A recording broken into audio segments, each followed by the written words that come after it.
Helo a croeso I podcast brocast Gwenlli dwi. Os da chi'n chwilio am fwy o gynnwys cymunedol o Stiniog, da chi wedi dod i'r lle iawn. Da ni yn creu podcast yn edrych ar be mae cwmni bro a brocast a gwahanol mudiadau yn gwneud o fewn y gymuned. Mae gennym ni gwahanol tudalennau. Cofiwch pwysau subscribe I cadw fyny gyda be da ni yn cynnwys.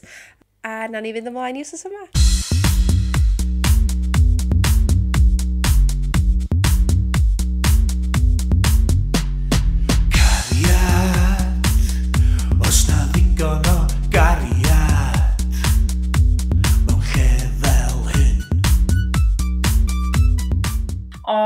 Mae'n diwrnod y cariadon heddiw, so diwrnod Santes Dwynwen ar y 25 o Ionawr. A nathon ni ofyn ar y cyfryngau cymdeithasol be oedd pobl mynd I fod yn dathlu, os ydyn nhw'n dathlu Valentine's Day, neu os ydyn nhw'n dathlu Santes Dwynwen. Ac ar yna 82% ohonoch chi dod nôl at ni yn deud fod fysa chi yn dathlu Santes Dwynwen. Felly gobeithio, da chi gyd yn mwynhau heddiw ac yn dathlu yn hapus. Ond be ydi Santes Dwynwen? Neu pwy ydi Santes Dwynwen? A pam yda ni yn ei ddathlu? Y chwedl o Santes Dwynwen, mae o'n andros o hen, so mae o'n dod o'r 5yd ganrif, a mae hi yn ferch o Brychan Brycheiniog, a chi enw Brychan y Brycheiniog, a mae gen fo llwyth o blant, so mae gen fo 11 mab a 24 ferch. Imagino os fysa fo'n gorau homeschoolio yn ystod lockdown, ond doedd o ddim yn broblem I Brychan Brycheiniog. Felly, o gyn Brychan Brycheiniog ferch o'r enw Dwynwen, a roedd hi wedi disgyn mewn cariad hefo Meilon. Mae Meilon, mae o'n disgyn mewn cariad, a mae o'n disgyn mewn cariad efo hi, a maen nhw'n hapus, ond amdan fod y tad wedi gaddo Dwynwen I rywun arall yn barod. Felly mae Dwynwen yn rhedeg I ffwrs i'r coedwig, a mae hi'n disgyn I gysgu yna. Ac mewn breuddwyd, mae hi'n gweld angel. Mae'r angel yn gofyn iddi be fysa hi'n hoffi.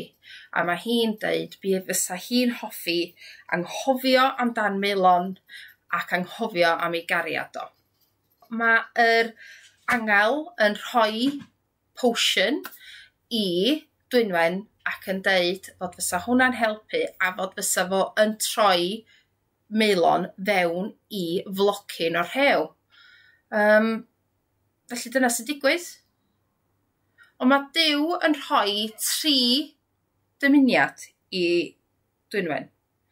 A'r dymuniad cyntaf mae hi'n rhoi ydy I diffrostio Meilon. So mae'n gofyn I feirioli Meilon. A dyna sy'n digwydd. A wedyn yr ail ydy fod hi'n gofyn I Dduw fod yn garedig i'r cariadon o hynna ymlaen ac I edrych ar ôl nhw. A mae Duw yn gadw hynna hefyd. A wedyn y trydydd ydy I fod hi yn deud fod hi byth isio priodi. Ac I atab I hyn mae Dwynwen yn troi yn lleian. Dim lleian fatha lleian bwrdd, ond yn lleian sef nun. A mae hi yn mynd I rhoi dyddiau yn yr eglwys ac yn yr ymatai. Mae hi wedyn yn ffoi a mae hi yn mynd fyny I Ynys Môn. Felly, do'n I ddim yn gallu gweld lle oedd Dwynwen wedi bod, ond os da ni'n edrych o pwy di thad hi, mae'n edrych fatha fod hi'n dod o Banach Brycheiniog rhywle felly dydy, a fod hi'n dod fyny Ynys Môn sydd yn dipyn bach o drec. A wedyn mae'n adeiladu yr eglwys ar Ynys Llanddwyn.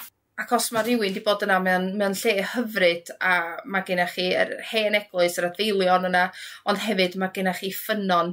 A mae'r ffynon ma yn sanctaidd ac os ydy o'n berwi, mae o'n golygu fod eich cariad chi yn mynd I fyw am byth. Ac os ydy y pysgod sanctaidd I nofio I gwahanol darn o'r pwll, mae hynna fod I cyfeirio chi I sut mae'ch cariad chi yn mynd I fynd. Felly dyna pwy ydy Santes Dwynwen, yr Santes o Gariadon, a dydy hynna'n hyfryd. Mae'n Santes sydd yna ac yn edrych ar ôl yr cariadon ac yn cwffio amdano nhw. gan fod oedd hi ddim yn gallu gael o'i hun. Dwi'n meddwl bod hynna'n neges hyfryd. Lot neisiach na be ydy Valentine's Day rwan. Da ni'n gweld o'n galona ac yn glitter, a mae yna rhywbeth lot fwy gwreiddiol i Santes Dwynwen yn sicr. A wedyn, o'n i'n meddwl, wel, be os da chi'n rhoi Santes Dwynwen, os da chi'n mynd i rhoi rhywbeth? Dwi'n gwybod nath Tesco wneud ymgyrch o rhoi cardiau i ffwrdd, ond y llwya serch ydy yr peth Cymraeg, ynde. So, o'n i'n edrych arno, a go iawn, mae'r symbolias i llwya serch yn rhywbeth o diddordeb. So, mae gennych chi yr coch sydd yn briodas.